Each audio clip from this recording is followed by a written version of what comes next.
جو نماز میں کرنا جائز ہے لیکن جس کو نہیں کرتے ہیں لوگ، یا جس کو غلط سمجھتے ہیں، جو غلط ہے وہ صحیح بن گیا اور جو صحیح ہے وہ غلط بن گیا، ٹھیک، اس کو سمجھتے ہیں، ان میں آج کے دور میں کہوں گا سب سے پہلے جو کام نماز میں کہ نماز کو صحیح کرنے کے لیے جو بھی اعمال ہوتے ہیں وہ نماز کا حصہ ہے اور اس میں کوئی مسئلہ نہیں. جس میں سب سے پہلے آج جو مسئلہ ہوتا ہے نماز میں، جو سب سے بڑا خلل ہے موبائل بجنا ہمارا. بس آ گیا ہو، بج گیا، پہلے تو بند کرنا چاہیے. اب بج گیا تو کیا کریں گے آپ معلوم آپ کو؟ آپ اسے نکالیں گے اور بند کر کے پھر رکھ دیں گے. یہ بالکل جائز عمل چونکہ یہ نماز کے درستگی میں، سمجھ رہے آپ؟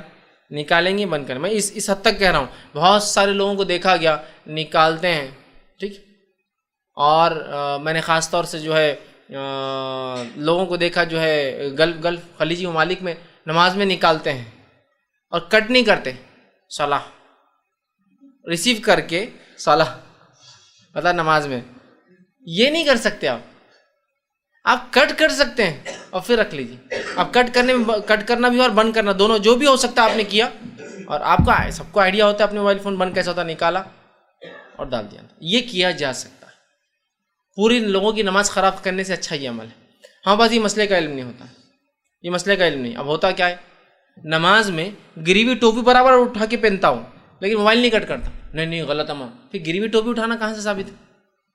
کئی بار گر رہی، ہر بار اٹھتے وقت پہن رہا ہوں، پھر چھوڑ دینا اس کو بھی. جب آپ موبائل کو نہیں بند کر سکتے ٹوپی بھی نہیں اٹھانا چاہیے. پھر تو کیا ہوتا ہے، ہم کو علم نہیں مسئلے کا اور لوگ بولتے بھی نہیں. جیسا موبائل بج گیا تو کیا مسجد کا امام بول نہیں سکتا اٹھ کر کے دیکھیے موبائل اگر بج جائے تو نکال کر بند کرنا درست ہے، آپ لوگ بند کر لیا کیجیے. تو کتنے لوگوں کو علم ہو جائیں گا نا؟ نہیں، یہ تو نہیں بولیں گے. ہاں یہ برابر بولیں گے نماز سے پہلے اپنے موبائل فون بند کر لیجیے. یہ کہاں اقامت کے اندر شامل ہے کہ موبائل فون کر لیجیے بند کر لیجیے بولنے. جو علمی مسئلہ یہ ہے کہ بعد میں یا پہلے بول دیا جائے موبائل بج بھی جائے تو بند کر لیجیے، نماز سے پہلے ویسے احتیاطاً بند کر لینا چاہیے. انسان ہے لیکن غفلت ہوگی، اس کو لگا بند کیا لیکن اس نے بند نہیں کیا تھا. کسی کا لے کے آیا گھر میں کوئی بیمار ہے، کسی نے کہا ہینڈ سیٹ رکھو بھائی تمہارے پاس بیمار ہے تمہارے گھر میں کال کی ضرورت، اس کو استعمال کرنا آتا نہیں بیچارے کو، بج گیا. تو ایٹ لیسٹ یہ تو معلوم ہو کٹ کر سکتا ہے.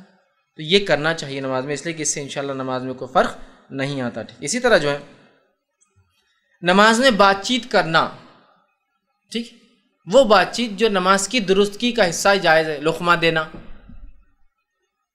دینا، سبحان اللہ کہنا غلطی ہونے پر، ٹھیک ہے، یا ایسی حرکت کی عورتیں آواز کرے کہ امام سمجھ جائے کہ اس سے کچھ نہ کچھ غلطی ہو رہی ہے. یہ تمام چیزیں نماز کے اندر بھی یاد رکھیے جائز ہے، اس میں کوئی مسئلہ نہیں. ٹھیک، اسی طرح کوئی معمولی سا کام ایسا کرنا جیسا کپڑوں کو سیدھا کر لینا، معمولی سا بکثرت کپڑوں کو سمیٹنا منع ہے. یہ تو معمولی سا کام جو ضروری بھی ہے کپڑے کے تعلق سے وہ کرنے میں کوئی حرج نہیں.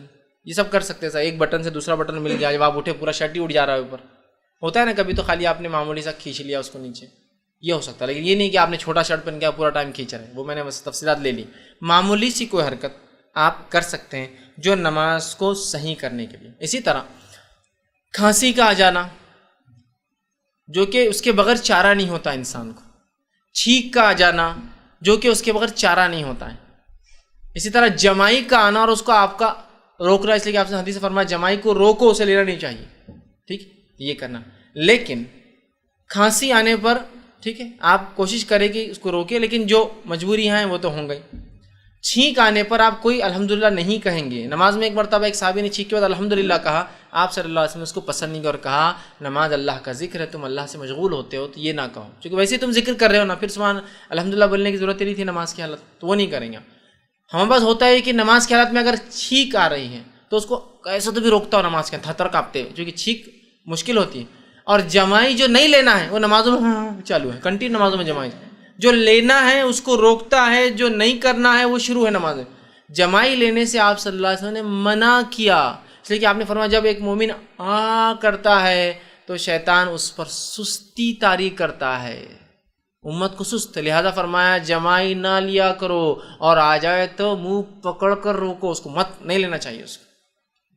تو چھینک ہے، کھانسی ہے، فطری جو ہے، خاموخواہ ڈکارے نہیں لینا چاہیے، فطری طور سے آ گئی ایک الگ بات، اس کو بھی روک سکتے ہیں آپ. وہ ایک چیز نہیں سے چھینک مت روکے، چھینک روکنے سے بہت سارے نقصانات ہوتے ہیں یاد رکھیں، لیکن باقی چیزوں پہ آپ کنٹرول کر سکتے ہیں چاہے تو یہ فطری ہے. اسی طرح مجبوراً کھجلی، اتنی مطلب کسی کو بیماری ہے، خارش ہے یا اچانک ہوتی ہے کبھی، تو تھوڑا بہت کر لینا ٹھیک ہے، لیکن کنٹینیو اگر پوری نماز چلتے رہیں گا درست نہیں ہوگا. ٹھیک، تو یہ بھی بہرحال جائز ہے. اسی طرح صف بندی اور صف درست کرنے کے لیے جو ہلچل ہوتی ہے سب بھی جائز ہے. نبی اکرم صلی اللہ علیہ وسلم صحیح بخاری کی روایت ہے، ایک مرتبہ تہجد کے لیے رات میں وضو کر کے کھڑے ہوئے، عبداللہ ابن عباس رضی اللہ عنہما یہ بھی آئے تھے کہ آپ سے کیسا رات میں عبادت کرتے دیکھنے، چھوٹے تھے لیکن دیکھے آپ نے وضو کیا، خود بھی وضو کیے، آپ سے ہم نے رکعت باندھی، خود بھی آئے وضو کر کے اور رکعت باندھی، اور آ کر آپ صلی اللہ علیہ وسلم کے الٹے ہاتھ پہ کھڑے ہو کر رکعت باندھ لی۔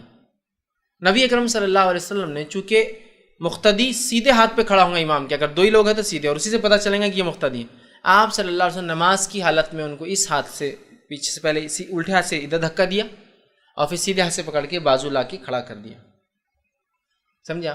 تعلیم دے رہے ہیں کہ سیدھے ہاتھ کی طرف کھڑا رہے گا مقتدی اگر دو ہے تو، الٹے ہاتھ کی طرف نہیں، تو آپ نے دھکا دیا اور ادھر سے پکڑ کے لا کر ادھر کھڑا کر دیا۔ عبداللہ ابن عباس ادھر سے ادھر آئے، کھڑے ہوئے اور کہا اللہ کے رسول نے سورہ بقرہ پڑھ لی، میں نے سوچا اب رکوع کریں گے، پھر سورہ آل عمران پڑھ لی، پھر میں نے سوچا اب رکوع کریں گے، اس کے بعد آپ صلی اللہ علیہ وسلم نے سورہ نساء شروع کر دی تو میں جا کے پھر سو گیا۔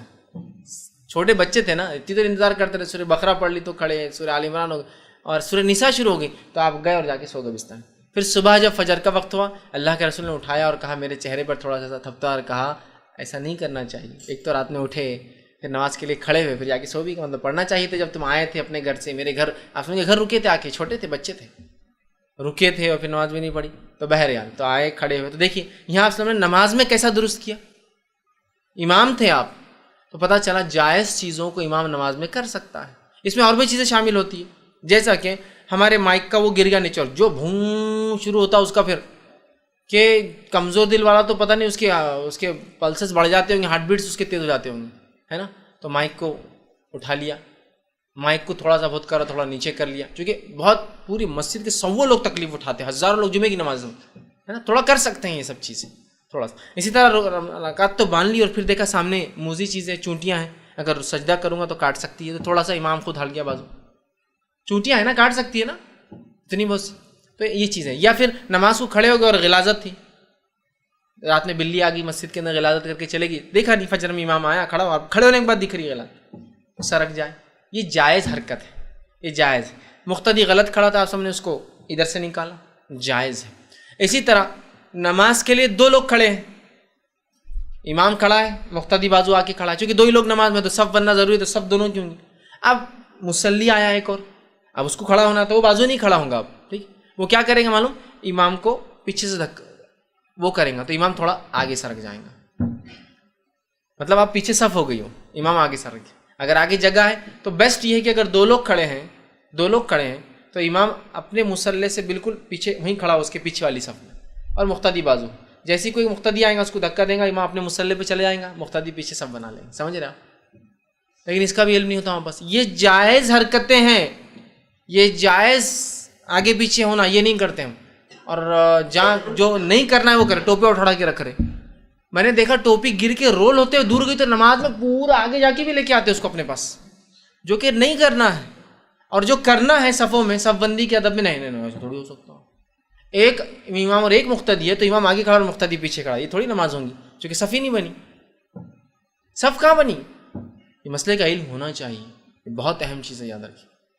ایک مرتبہ میرا ایک قصبے سے جانا ہوا، وہاں الحمدللہ ایک گھرانہ اہل علم تھا، علم رکھتا تھا، بہت چھوٹا دین قصبہ، مجھے نہیں معلوم تھا، اسی دن پھر تعارف ہوا۔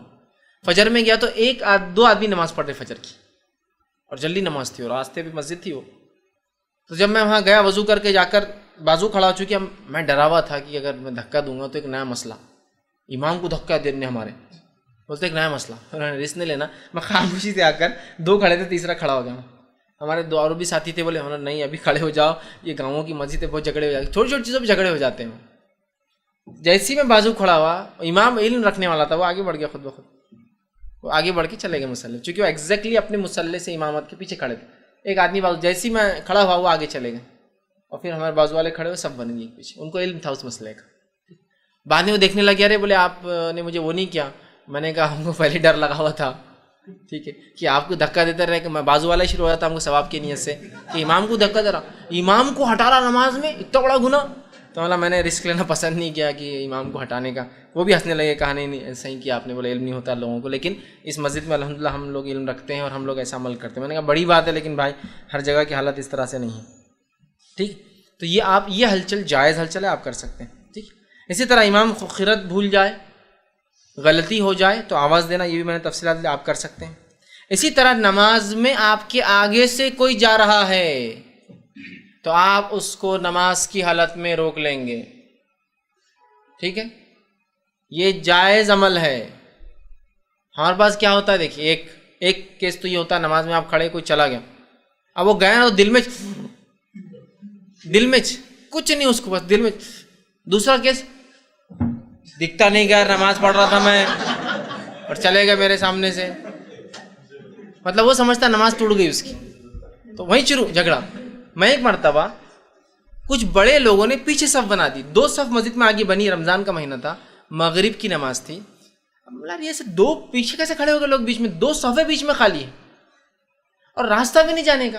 تو میں آگے گیا اور صف میں سے گیا، پورا ایسا صف پورا توڑتے سب کا، صف کے بیچ میں نمازیوں کے سامنے سے، چونکہ جب صف آگے خالی ہوں گے پیچھے مقتدی کوئی کھڑا ہوں گا، اور اگر میں صف پوری کرنے آگے جاؤں تو مجھ پر گناہ نہیں ہے ان کی نماز کا، چونکہ انہوں نے غلط کھڑا کیا اپنے آپ کو، چلا گیا۔ اب چلا گیا تو اس میں سے کیا ہو گیا، ایک ہی ہوشیار تھا پورے صف میں، باقی سب تو کھڑے تھے، ایک نے توڑ دیا، ٹوٹ گئی رے، ٹوٹ گئی نماز اپنی بول، اور دوسرے 2 نہیں توڑ رہے، توڑو۔ اور بعد میں نماز کیا مولانا سمجھتا نہیں کہ تم ہمارے سامنے چلے گئے؟ میں نے کہا کیا جاہل ہے مولانا، تم پیچھے ویسے ہی کھڑے ہو گئے، مولانا مولانا زیادہ سمجھتا نا، مولانا بول رہے نا، تو کیا جاہل ہے مولانا، تم پیچھے کھڑے ہو گئے سب بنا کے؟ نہیں، بولے میرے کو جلدی جانا تھا۔ مولانا اگر ایسی سب جلدی جائیں گے تو مسجد اندر رہیں گی، اس سڑک پہ نماز پڑھ کے لوگ نکل جائیں گے، جلدی تھی کہتے ان کو، تو پیچھے سب بنا لی انہوں نے۔ ہو سکتا دعوت ہوں گی، رس زیادہ ہوں گا تو وہ دعوت میں سے ادھر نماز صف نہیں ملیں گی تو گھر چھوڑ کے یہاں نہ بڑھاؤں گا۔ آپ لگا کہ یار دستر تو جب بھی بچ جاتا، صف مغرب ہوتے لوگ پڑھ لیا، دستر بچ جاتا، تو پیچھے کھڑے ہو گئے۔ تو میں نے کہا کیا جاہل، تم کو اتنا بھی نہیں سمجھا کہ تم ایسی صف نہیں بنا سکتے؟ تو کچھ نہیں، خاموش ہو گیا تم، چونکہ غلطی ان کی تھی، اور توڑا بھی دیا اس نے۔ تو 2 ہوتے ہیں وہاں پر، ایک تو یا تو دل میں کڑتے ہیں، دوسرا نماز توڑ دیتے ہیں۔ آپ کو کیا کرنا ہے، جب کوئی نمازی کے آگے سے آپ فرماتے ہیں اس شخص کو وہ روک لیں گا۔ حدیث کے الفاظ کیا ہے دیکھیے، صحیح بخاری اور صحیح مسلم کی، جب کوئی سترے کے طرف منہ کر کے نماز پڑھ رہا ہو، اب امام کے آگے جو ہے وہ اس کا سترا ہو جاتا ہے، لیکن اگر میں اکیلا پڑھ رہا ہوں تو میرے آگے کوئی چیز ہے تو وہ میرا سترا ہے، اور کوئی اس کے آگے سے گزرنا چاہے، مطلب وہ سترے کی لمٹ کے اندر سے، سجدہ گاہ کے اندر سے، تو آپ فرماتے آگے سے گزرنا چاہے تو اسے روک دے، اگر وہ رکنے سے انکار کرے تو لڑے۔ حدیث کے الفاظ آپ نے فرمایا لڑائی کرے، اس لیے کہ وہ شیطان ہے جو نمازی کے سامنے سے جا رہا ہے۔ جائز لڑائی ہے، کر سکتے ہیں آپ کہ روک دینا ہے، نہ رکے تو دھکا دے، نہ رکے تو لڑائی کرے اس سے کہ میں جانے نہیں دوں گا تجھے یہاں سے۔ لڑائی مطلب آپ نماز میں اس کو دھکا دے سکتے، آپ اس کو مار سکتے کہ یہاں سے نہیں جانے دوں گا، باقی کہیں سے بھی جا۔ اس لیے آپ نے فرمایا اگر تم میں سے کسی کو میں بتا دوں نمازی کے سامنے سے جانے کا گناہ کیا ہے تو تم 40 تک انتظار کرو گے۔ راوی کہتے ہیں میں بھول گیا آپ نے 40 دن کہا یا 40 سال کہا، میں بھول گیا، لیکن ہم 40 دن اور 40 سال کو بھی اگر چھوڑ دیں، 40 منٹ بھی لے لے تو بہت ہے کہ 40 منٹ رکے رہے انسان کم از کم، سمجھے؟ 40 تک رکے رہوں گے۔ راوی کہتے ہیں بھول گیا دن بولا یا سال بولے، 40 مطلب نہیں جانا چاہیے، اور یہ جائز ہے روکنا۔ ایک مرتبہ ایک صحابی نماز پڑھ رہے تھے، دوسرے صحابی کا ایک بچہ سامنے سے گیا، آپ نے اس کو نماز میں ہی مارا، روکا پر نہیں روکا تو اس کو ایک مارا، اب مارنے سے رونا شروع کر دیا بچے نے۔ اس کے بعد وہ ملے اور کہا کہ تم نے میرے بچے کو نماز میں مارا، رو رہا تھا، تو کہا اللہ کے رسول نے کہا کہ نماز میں روکو، نہ رکے تو لڑو، اس لیے میں نے اس کو مارا۔ بچوں کو ایسے نہیں مارنا چاہیے، لیکن ہو سکتا ہے بچہ روز ایسی شرارت کرتا ہوں گا، اس لیے صحابی کو پتا ہے کہ روز کرتا ہے تو اس کو سزا دینے کے لیے آپ نے کیا، سمجھ رہے ہیں؟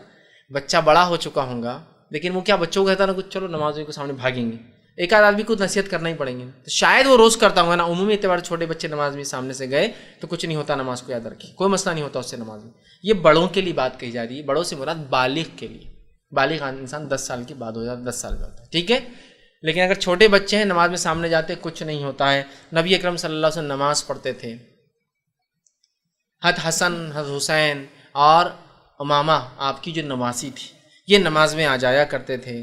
اللہ کے رسول صلی اللہ علیہ وسلم کو دیکھا گیا کہ کبھی کاندھے پر بیٹھ جاتے ہیں، کبھی گردن پہ دونوں طرف ڈال کے بیٹھ جاتے ہیں۔ ایک روایت میں آتا ہے کہ ایک مرتبہ ایک صحابی نے کہا کہ ہم نے اللہ کے رسول کے ساتھ سجدہ کیا، اتنا لمبا سجدہ اللہ کے رسول نے کیا کہ میں نے دل میں سوچا کہ اللہ کے رسول کی وفات تو نہیں ہو گئی، اور پھر میں نے سجدے میں سے صحابی کہتے سر اٹھایا تو سر اٹھا کے دیکھا تو حسن اور حسین دونوں کاندھے پہ بیٹھے ہوئے، اللہ کے رسول سجدے میں ہیں اور دونوں نواسے آ کے سر پہ بیٹھ گئے، آپ کے کاندھے پہ پیر ڈال کے، ایک آگے گردن پر ایک پیچھے گردن پر بیٹھا ہوا، لیکن اتنی دیر سجدہ کیا. پھر اس کے بعد اللہ کے رسول نے دونوں کو نیچے اتار کر نماز پڑھائی. نماز کے بعد وہ صحابی کہتے ہیں کہ ایک صاحب آ کر تھوڑا دیکھنے لگے، بچے دونوں گھورنے لگے کہ کیا تمہارے وجہ سے ہم کو لیٹ ہوتے. تو آسلم نے دونوں کو جو ہے ایک مانڈی پہ ایک کو اور دونوں کو بٹھایا اور کہا یہ سیدین ہیں، ٹھیک، یہ دونوں ماسٹر ہے، یہ دونوں بڑے ہیں اس قوم کے، اور جو ان سے محبت کرتا ہے ان سے میں محبت کرتا ہوں. تو صحابی خاموش بیٹھ کے چلے گئے. پھر تو اس سے کیا پتہ چلا؟ بچے نماز میں سامنے آنے سے کچھ نہیں ہوتا، پیٹ پہ بیٹھ سکتے ہیں، ہوتا ہے نا بچے بیٹھ جاتے ہیں. پھر آپ نے حدیث میں یہ بھی کہا الفاظ کہ بچے گھوڑے پر بیٹھنا چاہ رہے تھے، میں نے سوچا تھوڑی دیر بیٹھ کر مزہ لے لے. ہوتا ہے نا بچوں کو گھوڑا بن جاؤ، چلو بیٹھ گئے. تو ہو سکتا ہے اللہ کے رسول ایسا کرتے ہوں گے گھر میں بھی. اب جب نماز میں آئے تو بیٹھ گئے. تو کہا بچے گھوڑے پر بیٹھنا چاہتے تھے، میں نے سوچا تھوڑی دیر انتظار کر لو، بچے مزہ لے لیں. اس وجہ سے آپ نے سجدے کو لمبا کر دیا. اسی طرح ایک روایت میں آتا فرض نماز کے لیے نکلے، آپ کی نوازی و ماما آپ کو چھوڑ نہیں رہی تھی، آپ اس کو ہی گود میں لے کے نماز کے لیے. گود میں وہ آپ سمجھ کی تھی، آپ نے اللہ اکبر کہا، وہ گود میں بیٹھی اور آپ نے قیام کیا. اس کے بعد آپ نے اللہ اکبر کہا، نمازی کو بازو رکھا اور رکوع کیا.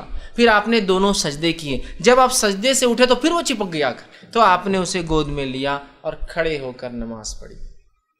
یہ جائز حرکت تھی. یہ بات کس کے لیے لاگو ہوگی معلوم؟ آج کے دور میں ماں اکیلی ہے گھر میں، بچوں کو اکیلا آپ چھوڑ نہیں سکتے. یاد رکھیے، آپ نماز کے لیے کھڑے ہوں گے، وہ چھری ہاتھ میں لے لیں گا جا کر، وہ ڈسٹ بن کے اندر کچھ کر دے گا. بھری ہوئی پانی کی ٹانکی ہے، بکیٹ ہے پانی کی، اسے منہ ڈال دیا، واشنگ مشین چالو کر دیا، جا کر کچھ بھی کرتے ہیں بچے. تو ماں کیا کریں گی؟ چلو نماز پڑھنے کا، آؤ بڑا، گود میں لیا، اللہ اکبر، بچہ گود میں آپ کی. بہت سی عورتیں بولتے ہیں نماز کیسا پڑھنا، بچہ بہت ضدی ہے، سنتا نہیں ہے. نا سنت میں طریقہ، یہ فرض نماز آپ نہیں پڑھائی.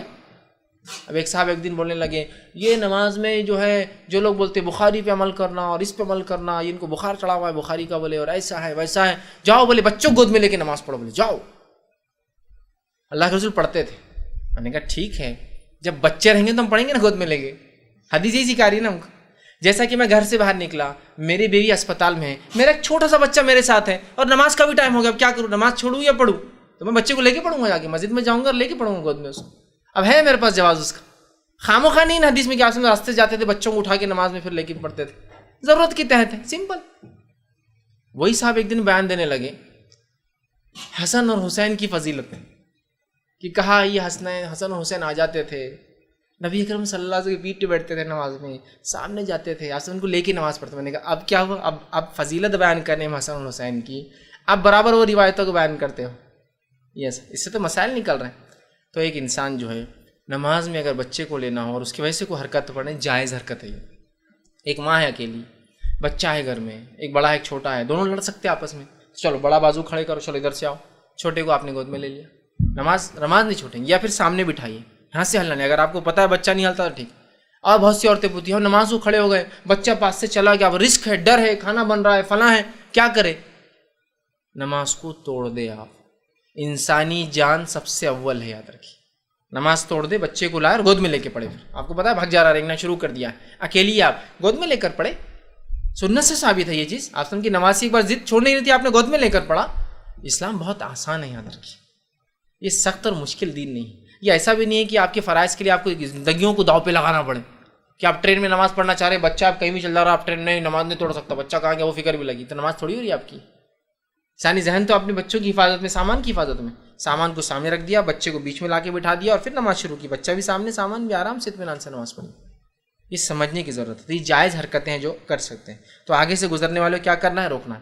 نماز کی حالت میں موذی چیز آ گئی، نقصان دہ چیز، سانپ، بچھو یا کوئی ایسا کیڑا کاٹا جو نقصان دہ ہوتا ہے، تو آپ نے فرمایا اور کہا، حدیث کے الفاظ ہیں، آپ نے کہا کہ اسے فوراً قتل کر دو. حدیث کے الفاظ اس طرح سے، سنن ترمذی کی جو روایت ہے، آپ نے فرمایا نماز میں دو چیزیں، سانپ اور بچھو آ جائے تو اسے قتل کر دو، چونکہ یہ خطرناک ہے. آپ نماز میں کھڑے، آپ بعد میں بھی اگر ماریں گے اور کہیں چھپ گئے گھر میں جا کے تو کتنے دن تکلیف ہوتی ہے آدمی کو، کہاں چلے گیا، بچوں کی جان کا ڈر، یہ ڈر، فوراً مار دو. آپ نے کہا نماز میں بھی آپ ان کو مار سکتے ہیں. جیسے آپ نماز کی حالت میں کوئی چیز بازو لے کے آپ کو لگتا ہے کہ شارٹ میں ختم ہو جائے گا تو وہ کر دیجیے، لیکن سانپ ظاہر سی بات ہے ایسی چیز نہیں ہوتی، بچھو ہلو چلتا ہے، تو ظاہر سی تو آپ کو نماز توڑ بھی سکتے ہیں. آپ نماز توڑ دیجئے، اس کو ختم کیجئے، آ کر اپنی نماز کنٹینیو کریں. ٹھیک. آپ سمجھے ایک حدیث سے فرمایا آپ نماز پڑھ رہے تھے اور آپ کو بچھو نے آ کے کاٹ لیا. آپ نے کہا اللہ بچھو پر اقرب، اس پہ لعنت کرے، یہ انبیاؤں کو بھی نہیں بخشتے، اور آپ نے اس کو مار دیا. ٹھیک. اور فرمایا اگر کوئی بچھو اور سانپ کو نماز میں بھی پائے تو کیا کرے؟ قتل کر دے، مار دے اس کو، اس لیے کہ یہ انسان۔ تو ایسا موذی چیزیں ہو سکتی ہے، کچھ آ جائیں، کوئی اور بھی کیڑا کاٹا جو ہمارے علاقے میں بہت زہریلا ہوتا ہے، سانپ بچھو تو ایک دم عموماً جس کو کہیں گے دنیا بھر میں فیمس ہے یہ دونوں جانور نقصان کے لیے، کچھ بھی ہو سکتا ہے، کوئی زہریلی مکڑی آ جائے، ہمارے پاس نہیں ہوتی لیکن بہت سارے علاقوں میں خلیج کے یا امریکہ میں اس میں بڑی بڑی زہریلی مکڑیاں ہوتی ہیں جو کہ بالکل سانپ اور بچھو کے برابر ہی زہر رکھتی ہے اور اتنی ہی خطرناک ہوتی ہے جان کے، تو وہاں بھی انسان توڑ سکتا ہے۔ مطلب ہے موذی چیز جو انسانی جان کو نقصان اٹھ کے آپ اس کو قتل کر سکتے ہیں۔ اسی طرح جو ہے اگر نماز کی حالت میں کوئی سلام کہے تو انسان ہتھیلی سے اس کا جواب بھی دے سکتا ہے۔ نبی اکرم صلی اللہ علیہ وسلم کو دیکھا گیا، سنن ترمذی کی روایت ہے، آپ کو کسی نے سلام کیا اور آپ نے اس کو ہتھیلی سے جواب دیا، ٹھیک ہے؟ تو نماز کے اندر کوئی سلام کر دے تو آپ اس کو ہتھیلی سے جواب بھی دے سکتے ہیں، اور یہ عمل بعد کے دور میں صحابہ سے بھی ملتا ہے کہ صحابہ اس طرح سے کوئی مسجد میں سلام کرتا تو اس کو جواب دیا کرتے سیدھی ہتھیلی کو اٹھا کر نماز کی ہی حالت میں۔ یہ بہرحال جائز حرکتیں ہیں جو کی جا سکتی ہے، وہ تھیں جو منع ہیں اور وہ تھی جو نماز کو باطل کرتی ہیں۔ تو آج 3 باتیں ہم نے دیکھی، وہ اعمال، حرکت اور سکنات جو نماز میں درست نہیں ہے، جائز نہیں ہے، وہ عمل جو باطل کرتے ہیں، اور وہ عمل جس کو ہم سمجھتے ہیں غلط ہے لیکن وہ جائز ہیں، اور وہ تمام باتیں کچھ نہ کچھ حد تک میں نے کوشش کی کہ جمع کر کے رکھوں۔ ہو سکتا ہے کچھ باتیں چوکی ہو تو سوال جواب کے سیشن میں آپ اس کو کمپلیٹ جو ہے اس میں سوال کر سکتے ہیں۔